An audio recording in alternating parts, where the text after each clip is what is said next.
There is a mirror over the steel sink in my cell. It's 6 inches high and scratched with the names from guys who were here before me.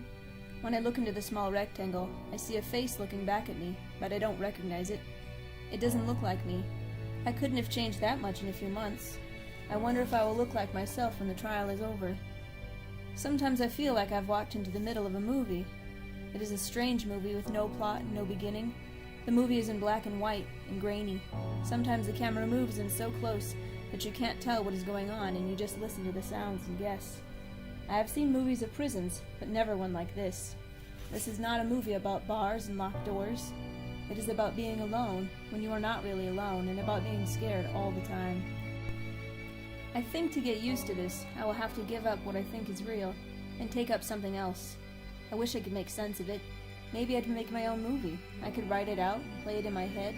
I could block out the scenes like we did in school. The film would be the story of my life. No, not my life, but of this experience. I'll write it down in the notebook they let me keep. I'll call it what the lady who was the prosecutor called me. Monster.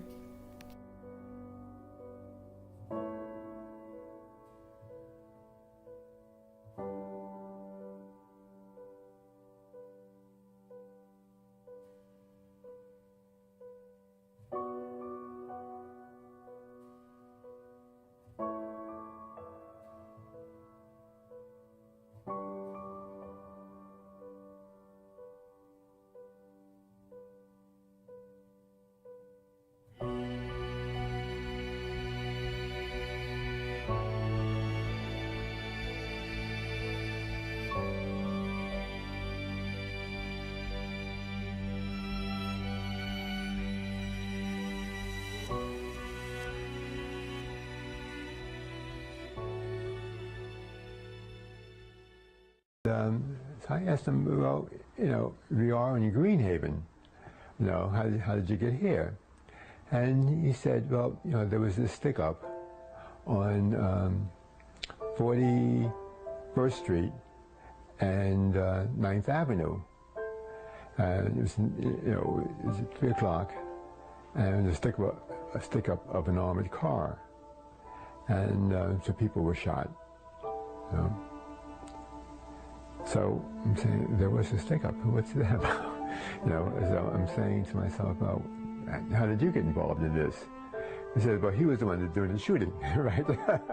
So, but he has switched from first person to third person. So then, and I noted that many times that when someone's telling me about their lives, they were speaking in first person, they switched to third person when they were talking about the crime. They were distancing themselves. So with Steve, when he's talking about his own life, how he feels, he's talking about first person, but when he begins to talk about the crime, he switches to this movie mode. So he's making that distance for himself. Dissolve to interior, visitors area of detention center. We see Steve sitting among the prisoners. He is wearing his orange prison garb. Mr. Harmon, his father, sits on the outside of the table. Mr. Harmon: how are you doing?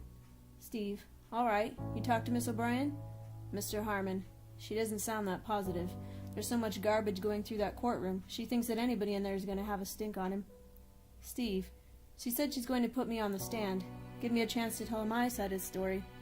Mr. Harmon: that's good. You need to tell them that... His voice fades away.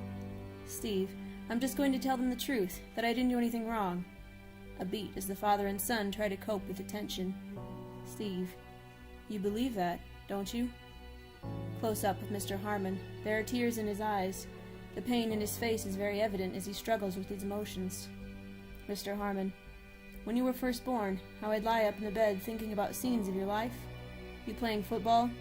You going off to college? I used to think of you going to Morehouse and doing the same things I did when I was there. I never made the football team, but I dreamed you would. I even thought about getting mad at you for staying out too late. I never thought of seeing you in a place like this. It just never came to me that you'd ever be in any kind of trouble. Steve and Mr. Harmon. An incredibly difficult moment passes between them. Steve searches his father's face, looking for the reassurance he has always seen there.